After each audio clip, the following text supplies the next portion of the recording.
Rachel Reeves has been forced to reject calls for funding for good projects ahead of the spending review next week. The scene was set before the speech had even begun. Two yellow buses, one completely hollowed out, were positioned as if they had just rammed into each other. It was as if Rachel Reeves' speech was a car crash waiting to happen. The Chancellor arrived at the freezing Greater Manchester to announce £15.6 billion of investment across a dozen projects. Her plan is to spray cash across chunks of the Red Wall and other Labour heartlands because of the surging threat from Reform UK.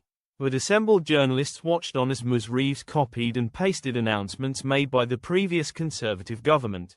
The Chancellor set out her proposals before Mellor bus workers who at times looked like they wanted to be anywhere but Transport Secretary Heidi Alexander and Greater Manchester Mayor Andy Burnham were on hand to dutifully nod as Ms. Reeves rattled off for 15 minutes while using more jargon than Treasury briefing documents on Budget Day.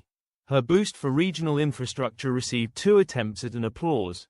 But the factory had more journalists than not, which meant her splashing of cash was met with little The Chancellor confirmed for the first time that the changes to winter fuel payments, so that more pensioners get the lifeline, will come into force this year.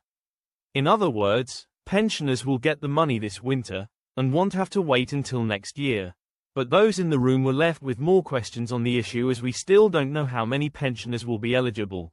And she signaled police will not have to make choices about which crimes they investigate following the government. Senior police chiefs and government watchdogs have written to the Prime Minister warning they will be forced to make difficult choices if spending cuts are announced by the Chancellor next Wednesday.